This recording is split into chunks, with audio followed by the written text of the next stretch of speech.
तो hello student, आज हम स्टार्ट करेंगे लाइफ प्रोसेस का पार्ट 5।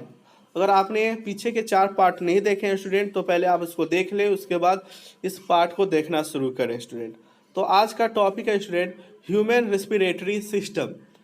तो स्टूडेंट जो ह्यूमन रेस्पिरेटरी सिस्टम है स्टूडेंट, जो ह्यूमन रेस्पिरेटरी सिस्टम है, इसमें जो मोस्ट इंपॉर्टेंट ऑर्गन है स्टूडेंट वो है लंग्स। तो चलिए हम लंग्स का फिगर देखते हैं स्टूडेंट। तो ये रहा लंग्स रहा स्टूडेंट। तो ये जो लंग्स है स्टूडेंट, वो बहुत ही ज़्यादा डेलिकेट ऑर्गन होता है, और डेलिकेट ऑर्गन होने के कारण इसे प्रोटेक्शन की ज़रूरत पड़ती है। तो लंग्स के चारों तरफ एक बोन का स्ट्रक्चर बना होता है स्टूडेंट, कुछ इस तरह से।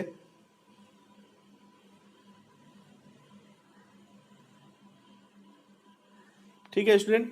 तो लंग्स के चारों तरफ बोन का स्ट्रक्चर होता है स्टूडेंट, जिसका काम होता है लंग्स को प्रोटेक्ट करना, और उस स्ट्रक्चर का नाम है स्टूडेंट रिब केज।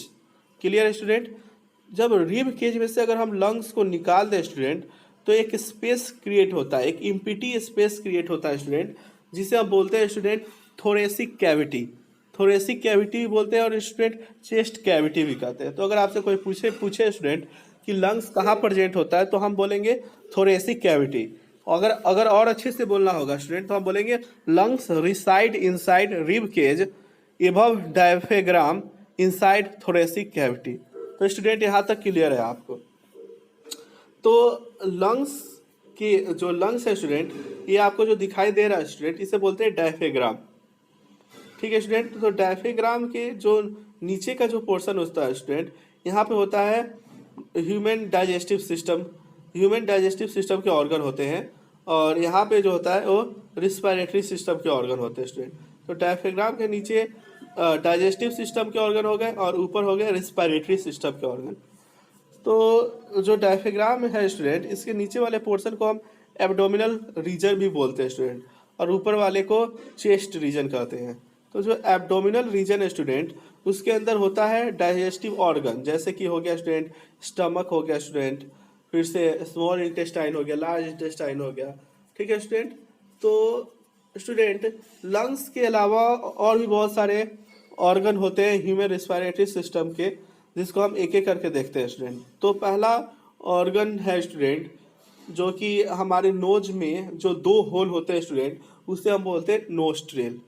ये जो नोस्ट्रिल है स्टूडेंट, वो एटमॉस्फेयर से कनेक्टेड होता है, और उसका काम होता है कि एटमॉस्फेयर में से एयर को हमारे बॉडी में ले जाए। तो नोस्ट्रिल से जैसे ही एयर आगे बढ़ता है स्टूडेंट, तो जो नोस्ट्रिल जो 2 होल होते हैं स्टूडेंट, उसके आगे जो पोर्शन होता है स्टूडेंट, उसे बोलते हैं नेसल पैसेज, या फिर नेसल कैविटी भी बोलते हैं स्टूडेंट। और इस नेसल पैसेज में प्रेजेंट होते हैं हेयर और म्यूकस, जिसका काम है कि एयर में से डस्ट पार्टिकल को फिल्टर करना स्टूडेंट। ठीक है स्टूडेंट। तो जो डस्ट पार्टिकल है स्टूडेंट, वो हमारे बॉडी के लिए बेनिफिशियल तो है नहीं, वो हमारे बॉडी के लिए और हार्मफुल है स्टूडेंट। तो क्या होता है कि जो नेसल पैसेज है स्टूडेंट, वहाँ पे जो प्रेजेंट हेयर और म्यूकस होते हैं, वो डस्ट पार्टिकल को फिल्टर कर लेते हैं। उसके बाद एयर जो है स्टूडेंट पहुँचता है पैरानेक्स में। पैरानेक्स में पहुँचता है। पैरानेक्स एक ऐसा प्लेस है स्टूडेंट, जहाँ पर एयर भी पहुँचता है स्टूडेंट, और साथ साथ फूड भी पहुँचता है माउथ से। तो पूरे रिस्पिरेटरी सिस्टम एक पैरानेक्स ही एक ऐसा रीजन है जहाँ पे फूड और एयर दोनों पहुँचते हैं स्टूडेंट।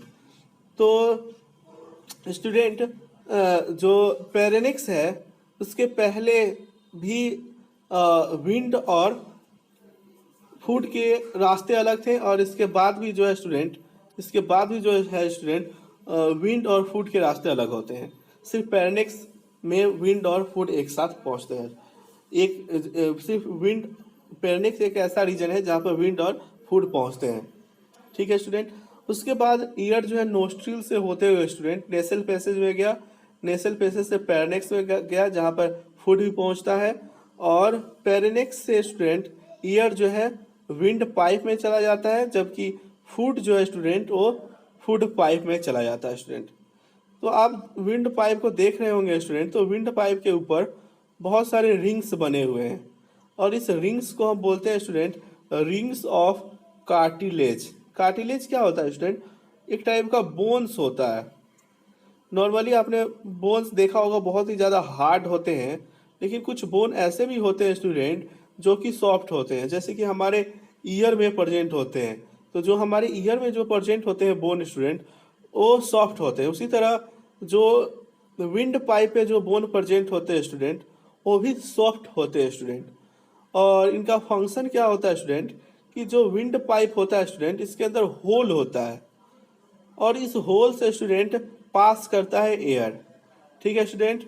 तो अगर कभी जो विंड पाइप है अगर वो कॉलेप्स हो गए तो एयर को जाने का रास्ता नहीं मिलेगा स्टूडेंट, जिससे कि एयर जो है लंग्स तक नहीं पहुंच पाएगा, तो हमें सफोकेशन फील होने लगेगा।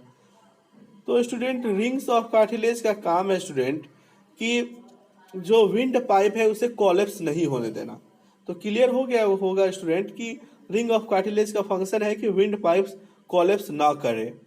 उसके बाद स्टूडेंट जो हमारा विंड पाइप है वो दो पार्ट्स में डिवाइड हो जाता है स्टूडेंट, और इसका नाम है स्टूडेंट, इसका नाम अगर आप देखिएगा स्टूडेंट तो इसको हम बोलते हैं ब्रोंकस। ठीक है स्टूडेंट, इसे हम बोलते हैं ब्रोनकस। ये ब्रोनकस है स्टूडेंट, इसे हम ब्रोनकस कहते हैं। देखिए, और अगर ये ब्रोंकस का अगर हम प्लूरल देखें स्टूडेंट तो होता है ब्रोनकाई। प्लूरल होता है ब्रोनकाई और सिंगुलर होता है ब्रोनकस।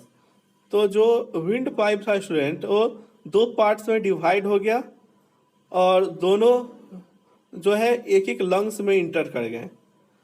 तो जो ब्रोंकस होता है स्टूडेंट, जो ब्रोंकस होता है वो विंड पाइप से पतला होता है, और ब्रोंकस के ऊपर भी रिंग्स ऑफ कार्टिलेज होते हैं, जैसे कि विंड पाइप पे होते हैं स्टूडेंट। और ब्रोंकस जो है वो फर्दर बहुत सारे ब्रांचेस में डिवाइड हो जाता है, फिर वो ब्रांचेस जो है वो फर्दर बहुत सारे ब्रांचेस में डिवाइड हो जाते हैं स्टूडेंट। तो जो ब्रांच जब ब्रोंकस जो है स्टूडेंट जब लंग्स में इंटर करता है तो बहुत सारे ब्रांचेस में डिवाइड होता है, और उस ब्रांचेस को बोलते हैं स्टूडेंट ब्रोनक्यूली। इसे बोलते हैं student bronchioli. Clear student? Bronchioli बोलते हैं। तो क्लियर है स्टूडेंट? फिर से अगर मैं आपको देखूं तो ईयर जो है नोस्ट्रिल में गया स्टूडेंट, नोस्ट्रिल से नेसल पैसेज में गया, फिर पैरेनिक्स में गया जहाँ फूड भी पहुँचता है स्टूडेंट। उसके बाद जो आपका ईयर है स्टूडेंट वो वॉइस बॉक्स में गया, फिर वो लार्नेक्स विंड पाइप में गया, फिर विंड पाइप टू पार्ट्स में डिवाइड हो गया जिसे हम बोलते हैं स्टूडेंट ब्रोनकस।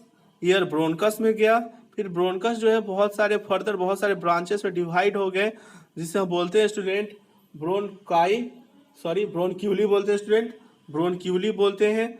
और ये जो ब्रोनक्यूली होता है स्टूडेंट फाइनली उनके लास्ट में एक बेग लाइक स्ट्रक्चर होता है स्टूडेंट, बेग लाइक स्ट्रक्चर होता है। ठीक है, आपको बहुत सारे ये बेग लाइक स्ट्रक्चर दिखाई दे रहे होंगे स्टूडेंट। तो ये जो बेग लाइक स्ट्रक्चर होते हैं ना स्टूडेंट, इसे बोलते हैं हम एल्वियोली। क्या बोलते हैं स्टूडेंट? एल्वियोली।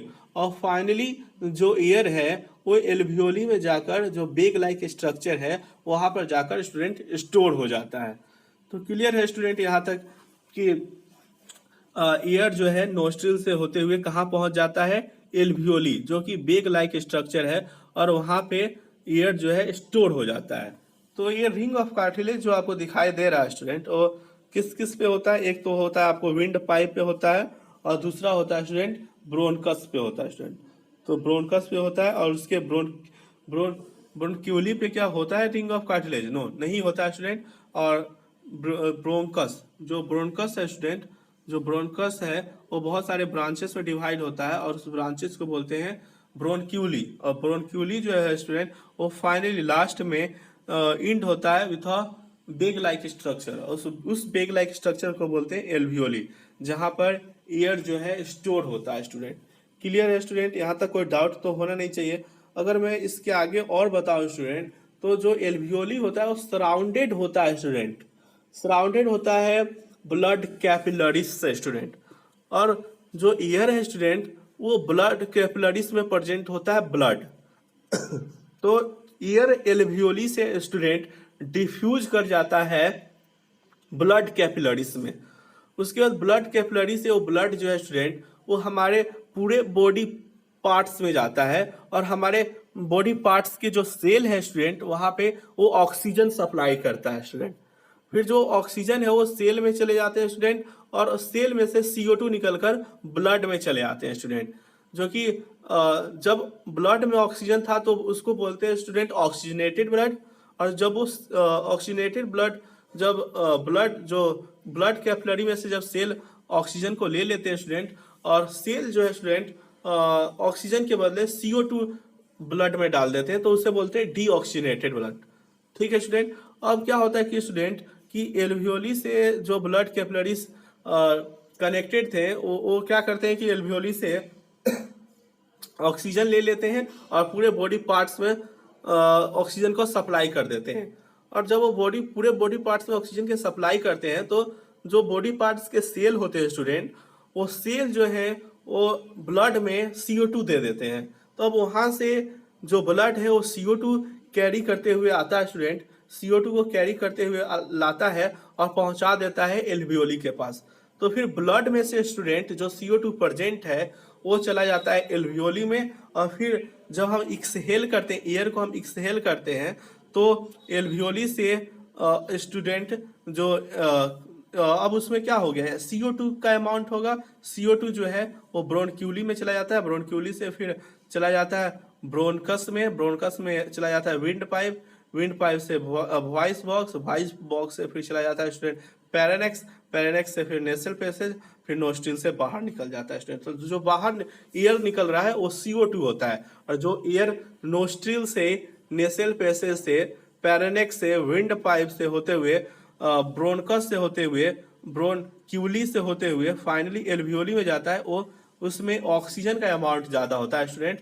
फिर आपको क्या पता है कि जो एल्वियोली होता है वो सराउंडेड होता है ब्लड कैपिलरी से, और उसमें ब्लड होता है, और वो ऑक्सीजन को एल्वियोली से अपने में डिफ्यूज कर लेता है। फिर ये ब्लड जो है स्टूडेंट वो पूरे बॉडी पार्ट्स में हमारी जाता है, और पूरे बॉडी पार्ट्स को ऑक्सीजन सप्लाई करता है, और उसके बदले वो सेल से CO2 ले लेता है। फिर वो CO2 को कैरी करते हुए एल्वियोली तक लाता है, और फिर ब्लड में से जो CO2 है वो एल्वियोली में CO2 जो है डिफ्यूज कर जाता है। जो CO2 ब्लड में था वो अब एल्वियोली में चला गया। अब एल्वियोली से होते हुए वो कहाँ चला जाता है, ब्रोनक्यूली में चला जाता है स्टूडेंट, और ब्रोनक्यूली से चला जाता है ब्रोनकस में चला जाता है स्टूडेंट, और ब्रोनकस से विंड पाइप, और विंड पाइप से पेरेनेक्स, और पेरेनेक्स से नेसल पैसेज, और नेसल पैसेज से नोस्ट्रिल से होते हुए बाहर निकल जाता है स्टूडेंट। तो ऑक्सीजन जाने का भी रास्ता यही है स्टूडेंट, जो कि सेल के पास पहुंचता है, और सेल से जो CO2, सेल में जो CO2 होता है उसको निकालने का भी रास्ता यही है। ठीक है स्टूडेंट। जब हम इनहेल करते हैं तो ऑक्सीजन इस तरह पहुंचता है स्टूडेंट, पूरे एल्वियोली तक, एल्वियोली से पूरे बॉडी पार्ट्स के सेल तक जाता है। और कौन कैरी करता है, ब्लड। फिर जो CO2 होता है उसका एक्सहेल जब करते हैं तो सेम रास्ता होता है, एल्वियोली से वो कहाँ जाता है, ब्रोनक्यूली से, ब्रोनक्यूली से ब्रोंकस में जाता है, ब्रोंकस से विंड पाइप में जाता है, फिर पैरानेक्स में जाता है स्टूडेंट, फिर नेसल पैसेज, फिर नेसल पैसेज से नोस्ट्रिल से बाहर निकल जाता है स्टूडेंट। Clear student. तो अब इसके बाद नेक्स्ट पार्ट में बात करेंगे स्टूडेंट, और इसका सारा नोट्स है आपके पास स्टूडेंट। तो नोट्स अच्छे से लिखिएगा, जो भी मैंने बोला है उसका लिखा हुआ जो नोट्स है ये आपके पास है, उसको नोट्स बना ले ताकि आगे आपको ये नोट्स काम में स्टूडेंट। तो आगे के पार्ट्स में पढ़ेंगे स्टूडेंट मैकेनिज्म ऑफ ब्रीदिंग, तो आगे के पार्ट को मिस ना करें जो कि इम्पोर्टेंट होने वाला है। मैकेनिज्म ऑफ ब्रीदिंग को देखेंगे, बहुत ईजी है स्टूडेंट। तो अब मिलते हैं नेक्स्ट पार्ट में। Thank you student.